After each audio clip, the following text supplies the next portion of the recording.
Hello guys, welcome back to super 90 academy. जैसा कि हम लोग बाल विकास एवं शिक्षा शास्त्र का अध्ययन कर रहे थे, आज हम देखते हैं बाल विकास के अंतर्गत शिक्षा का अधिकार अधिनियम 2009। यह टॉपिक जो आज मैं बताने वाला हूं आप लोगों को, शिक्षा का अधिकार अधिनियम 2009, बहुत ही इंपॉर्टेंट टॉपिक है क्योंकि इस टॉपिक से क्वेश्चन पूछे ही जाते हैं। ठीक है, आइए हम इस टॉपिक को आज पूरा देखेंगे। शिक्षा का अधिकार अधिनियम 2009 क्या है, कब लागू किया गया, इसकी विशेषताएं क्या क्या होती है, इन सब का अध्ययन हम आज की वीडियो में करेंगे। यदि आपको शिक्षा का अधिकार अधिनियम के तहत संपूर्ण जानकारी चाहिए, पूरी उनकी जानकारी चाहिए, तो हमारे इस वीडियो को अंत तक देखिए और सब्सक्राइब जरूर कीजिए। चलिए देखते हैं। तो शिक्षा का अधिकार अधिनियम 2009, जिन्हें राइट टू एजुकेशन एक्ट 2009 कहा जाता है। ठीक है, 2009 इसीलिए इसको रखा गया है शिक्षा का अधिकार अधिनियम 2009 क्योंकि जब इसे लाया गया तो 2009 में इसको पास किया गया। उसके बाद लागू करने जो का कार्य है वह 2010 में हुआ। ठीक है, 1 अप्रैल 2010 को। ठीक है, तो देखिए इसमें 1 अप्रैल 2010 को आरटी एक्ट लागू किया गया। ठीक है, 1 अप्रैल 2010 याद रखना इसको। राष्ट्रीय शिक्षा का अधिकार अधिनियम 2009, लेकिन उसे लागू 1 अप्रैल 2010 को किया गया था। उसके बाद संसार में सर्वप्रथम लागू करने वाला देश नॉर्वे है। ठीक है, अर्थात पूरे विश्व में सबसे पहला जो देश है जिसने लागू किया था वह नॉर्वे है। उसके बाद है इसे लागू करने में भारत 135वें नंबर वाला देश है। ठीक है, 134 देशों ने इसको पहले लागू कर लिया था। उसके बाद 135वें नंबर पर हमारा देश यानी कि भारत देश ने इन्हें लागू किया। इस अधिनियम के अनुसार 6 से 14 वर्ष की आयु के सभी बच्चों को, ठीक है, 6 से 14 वर्ष के जो आयु के सभी बच्चे हैं जिन्हें कक्षा 1 से 8 तक 8वीं तक निःशुल्क एवं अनिवार्य शिक्षा प्राप्त करने का अधिकार प्राप्त है। ठीक है, इसे मूल अधिकार के रूप में संविधान में भी उल्लिखित किया गया है। ये तो हुआ सामान्य परिचय। इसके बाद हम विशेषताएं देखते हैं।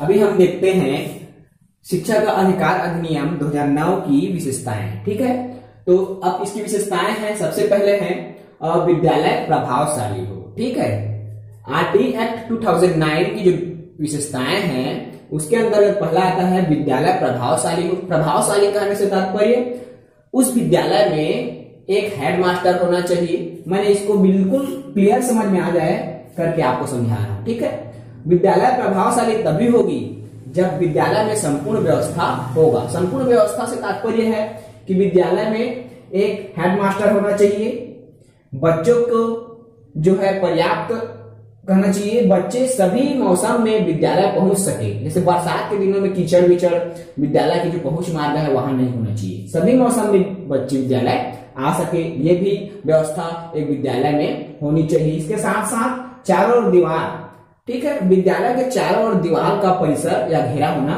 बहुत ही आवश्यक है। उसके बाद पुस्तकालय हो।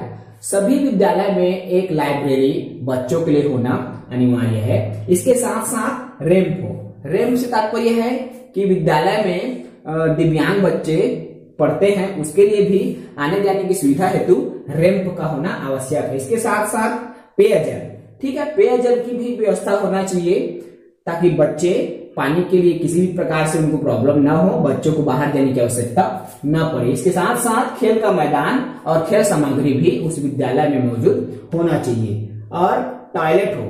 ठीक है, यह टॉयलेट जो है बालक और बालिका दोनों के लिए अलग अलग व्यवस्था होनी चाहिए। इस प्रकार से एक प्रभावशाली जो विद्यालय है उनमें ये सब क्वालिटीज होनी चाहिए। ये जो है आरटी एक्ट की पहली विशेषता है। उसके बाद दूसरा विशेषता देखते हैं। यह कक्षा 1 से 8 तक शासकीय और प्राइवेट दोनों स्कूलों में लागू होता है। ठीक है, कक्षा 1 से 8वीं कक्षा तक शासकीय एवं प्राइवेट दोनों स्कूलों में शिक्षा का अधिकार अधिनियम 2009 लागू होता है। जम्मू एवं कश्मीर व धार्मिक शिक्षण संस्थान में लागू नहीं होता। ठीक है, जम्मू कश्मीर में और धार्मिक शिक्षण जो संस्थान है जैसे मदरसा वगैरह आता है तो ऐसी जगह में ये लागू नहीं होता। ठीक है, उसके बाद 6 वर्ष से 14 वर्ष के बच्चों के लिए यह अधिनियम लाया गया। ठीक है, 6 वर्ष से 14 वर्ष के बच्चों के लिए यह अधिनियम लागू किया गया है। प्रश्न जब क्वेश्चन आता है शिक्षक पात्रता परीक्षा या भर्ती परीक्षा में, तो ज्यादातर कितने वर्ष के बच्चों के लिए लागू किया जाता है करके क्वेश्चन भी बनता है। ठीक है, हम इसकी अगली विशेषता देखते हैं। हमारी 5वीं विशेषता है कि अनिवार्य व निःशुल्क उपलब्ध कराई गई। ठीक है, शिक्षा जो है, शिक्षा के अधिकार अधिनियम 2009 के तहत जो शिक्षा है वह अनिवार्य एवं निःशुल्क रूप से बालकों को उपलब्ध कराई जाए, उससे किसी भी प्रकार की शुल्क न लिया जाए। हमारा 6वां विशेषता आता है केंद्र व राज्य मिलकर बजट दे, अर्थात जो शिक्षा में जो खर्च होता है, शिक्षा व्यवस्था में जो होने वाली खर्च है, उनका वहन केंद्र सरकार व राज्य सरकार के दोनों के सहयोग से किया जाएगा। ठीक है, इसमें केंद्र का हिस्सा 60% और राज्य का हिस्सा 40% होता है। उसके बाद है शिक्षक द्वारा ट्यूशन पर प्रतिबंध। कोई भी शिक्षक, चाहे वो शासकीय हो या प्राइवेट हो, ठीक है, राष्ट्रीय शिक्षा के अधिकार अधिनियम 2009 के तहत वह प्राइवेट स्कूल में शिक्षक हो या शासकीय स्कूल में शिक्षक हो, किसी प्रकार से वह ट्यूशन नहीं ले सकता। यह भी शिक्षा के अधिकार अधिनियम 2009 के तहत उल्लिखित है। उसके बाद है शिक्षक बालक को अपशब्द नहीं बोल सकता, न ही उसे घूर के देख सकता है। हम गुस्से में भी बालक को किसी भी प्रकार के अपशब्द का प्रयोग नहीं कर सकते और न ही उन्हें घूर के देख सकते हैं। ठीक है, यह भी बात शिक्षा के अधिकार अधिनियम 2009 में लिखा गया है। उसके बाद कक्षा 1 से 5 तक शिक्षा के बाद 6 से 8 तक की शिक्षा हेतु टीसी प्राप्ति का अधिकारी। ठीक है, इस कहने से तात्पर्य है कि जब बालक कक्षा 5 तक की शिक्षा पूरी कर लेती है या लेता है, जो भी हो, तो अगर वह कक्षा 6 में प्रवेश कर रहा है तो उसको ट्रांसफर सर्टिफिकेट या स्थानांतरण प्रमाण पत्र टीसी दिया जाएगा। यह भी शिक्षा के अधिकार अधिनियम के तहत उल्लिखित है। उसके बाद है प्रवेश दिनांक से 6 माह तक कभी भी प्रवेश दिया जाएगा। ठीक है, बालक जब प्रवेश प्रक्रिया किसी विद्यालय में प्रारंभ होती है, तो अगर बालक 2 माह 3 माह में बाद भी आता है तब भी उनको प्रवेश दिया जाए, अर्थात विद्यालय प्रवेश दिनांक से 6 माह तक कभी भी अगर बालक कक्षा में प्रवेश करता है, पढ़ने के लिए वह प्रवेश लेता है, तो उनको प्रवेश दिया जाए। यह भी जो है आरटी एक्ट 2009 के तहत दिया गया है। ठीक है, अगली विशेषता देखते हैं हम। 11वां विशेषता है 6 से 14 वर्ष के बालक को कक्षा में प्रवेश उसकी उम्र के अनुसार दिया जाए। ठीक है, 6 से 14 वर्ष, क्योंकि हम जानते हैं ये जो शिक्षा का अधिकार अधिनियम है 6 से 14 वर्ष के बालकों के लिए लागू होता है। तो 6 से 14 वर्ष के बच्चों को प्रवेश उनकी उम्र के अनुसार देना है। जैसे अगर कोई बालक 8 साल का है, ठीक है, तो सीधा उसको कक्षा 2 में प्रवेश देना है, न कि प्रथम कक्षा या पहली कक्षा में। ठीक है, जितनी उसकी उम्र है, यदि उनकी उम्र 10 साल है तो हम उसको कक्षा 4 में प्रवेश देंगे। इस प्रकार से उनकी उम्र के आधार पर कक्षा में प्रवेश दिया जाएगा। यह शिक्षा के अधिकार अधिनियम में उल्लिखित है। बिना मान्यता के विद्यालय संचालित नहीं किया जा सकता। ठीक है, बिना परमिशन के या बिना पंजीयन या बिना मान्यता लिए हम विद्यालय, कोई भी शासकीय या कोई भी प्राइवेट विद्यालय का संचालन नहीं कर सकते।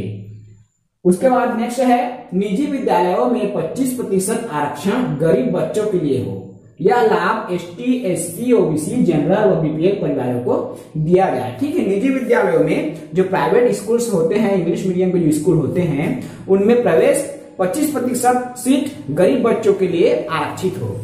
कितने प्रतिशत? 25% सीट। याद रखना, ये जो छोटी छोटी चीजें हैं एग्जाम्स में पूछे जाते हैं। अब ये जो 25% सीट गरीब बच्चों के लिए आरक्षित होगा, तो उनमें कौन कौन से परिवार या कौन कौन से गरीब बच्चे आएंगे? तो इसमें आएंगे आपका एसटी, एससी, ओबीसी, जनरल और सभी बीपीएल जो गरीब कार्डधारी होते हैं, बीपीएल कार्डधारी, वो सभी बच्चे इसके अंतर्गत लाभान्वित हो सकेंगे। ठीक है, उसके बाद आता है हमारा इसी चीज में देखिए, कक्षा में प्रवेश निम्न कक्षा में हो।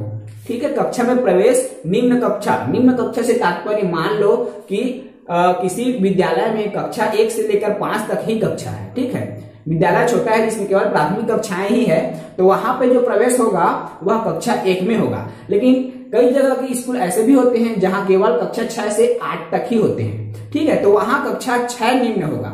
याद रखना इस बात को, सीजी टेट में यह पूछा गया था। कक्षा 6 से 8 तक में वह निम्न कक्षा अर्थात कक्षा 6 होगा। मतलब उस विद्यालय में जो सबसे छोटी कक्षा है, चाहे वह कक्षा 6 से 8 तक हो तो कक्षा 6 छोटी होगा, यदि वह पहली से लेकर 5वीं तक हो तो कक्षा 1 छोटी कक्षा है। ठीक है, याद रखना, सबसे निम्न कक्षा में ही प्रवेश का अधिकारी होगा। इसको समझने की आवश्यकता है थोड़ा सा। उसके बाद आता है शिक्षक की ड्यूटी। तो शिक्षक की ड्यूटी कहां कहां लग सकती है? शिक्षक अधिकार अधिनियम के तहत जनगणना कार्य, चुनाव कार्य और आपदा कार्य में। इन तीनों में जनगणना के लिए, चुनाव कार्य के लिए और आपदा कार्य के लिए शिक्षक की ड्यूटी लगाई जाती है। हमारी अगली विशेषता है, हमारा 15वां विशेषता है, प्रत्येक स्कूल अपने विकास के लिए एसएमसी का गठन करेगा। ठीक है, प्रत्येक स्कूल में विकास कार्य होना चाहिए, कुछ न कुछ समस्याएं रहती है, उनकी समाधान के लिए एक एसएमसी का गठन करना होगा। एसएमसी अर्थात ये शाला प्रबंधन समिति होती है। ठीक है, जो शाला का प्रबंधन करता है। उसके बाद हमारा अगली विशेषता है 16 नंबर की विशेषता कि प्रत्येक स्कूल का एक मानक होगा। एक मानक या एक मापदंड कहते हैं जिसे। तो मैंने एग्जाम्पल के रूप में कक्षा 1 से 5वीं तक के जो स्कूल है उसमें मानक बताया है। देखिए, इसमें छात्र और शिक्षक के बीच की जो अनुपात है उसको मैंने बताने का प्रयास किया है कि जिस स्कूल में 30 छात्र हैं, 1 से लेकर 30 छात्र जिस स्कूल में होते हैं वहां 1 शिक्षक होंगे। 31 से 60 छात्रों की स्थिति में 2 शिक्षक, 61 से 90 में 3 शिक्षक, 91 से 120 छात्र में 4 शिक्षक और 121 से 150 जहां पे छात्र होंगे वहां पे 5 शिक्षक ड्यूटी करेगा। अर्थात अगली विशेषता है इसमें छात्र शिक्षक की जो अनुपात की बात करें तो प्रत्येक 30 बच्चों के पीछे 1 शिक्षक होना चाहिए, 1:30। ये भी प्रश्न टेट की एग्जाम्स में पूछे जाते हैं कि छात्र शिक्षक का जो अनुपात होता है 1:30 होता है। हमारी अगली विशेषता है 18वां, 1 से 5वीं तक कक्षा में विद्यालय 200 दिन खुलना चाहिए। ठीक है, एक साल में जो भी हमारी प्राथमिक कक्षा है वह 200 दिन खुला होना चाहिए। ठीक है, उसके बाद वह 800 घंटे शिक्षण कार्य होगा वहां पे। ठीक है, कोई भी विद्यालय है साल भर में 200 घंटे खुलना चाहिए और 800 घंटे पढ़ाई का कार्य वहां पे होना आवश्यक है। यह भी आरटी एक्ट 2009 के तहत उल्लिखित है। उसके बाद अगली विशेषता है शिक्षक 1 सप्ताह में 45 घंटे काम करेगा, एक दिन में 6.5 घंटे। ठीक है, शिक्षक कहना चाहिए 1 सप्ताह में 45 घंटे शिक्षण कार्य करेगा। और यदि हम इसको प्रतिदिन के हिसाब से देखें तो प्रतिदिन एक शिक्षक की ड्यूटी 6.5 घंटे किसी विद्यालय में शिक्षण कार्य हेतु रहेगी। इसको भी याद रखना, यह भी बहुत ही इंपॉर्टेंट है। सप्ताह में 45 घंटे कार्य करेगा ये पूछा जाता है, या प्रतिदिन उनका जो कार्य है घंटे है 6.5 घंटे होती है। उसके बाद आता है प्राथमिक शिक्षा 1 किलोमीटर के दायरे में हो। ठीक है, प्राथमिक शिक्षा 1 किलोमीटर के दायरे में होना चाहिए। जैसे बालक किसी भी मोहल्ले में रहता है तो उस मोहल्ले से 1 किलोमीटर के अंतर्गत उन्हें प्राथमिक शिक्षा का कोई भी प्राथमिक स्कूल उसके घर से 1 किलोमीटर की अंतराल में होना चाहिए, तथा जो मिडिल स्कूल है वह उनके घर से 2 किलोमीटर के अंदर होना चाहिए। इस प्रकार से किसी भी गांव में यदि 2 प्राथमिक स्कूल है, किसी भी गांव में अगर 2 प्राथमिक स्कूल है तो वहां पे 1 मिडिल स्कूल होना आवश्यक है।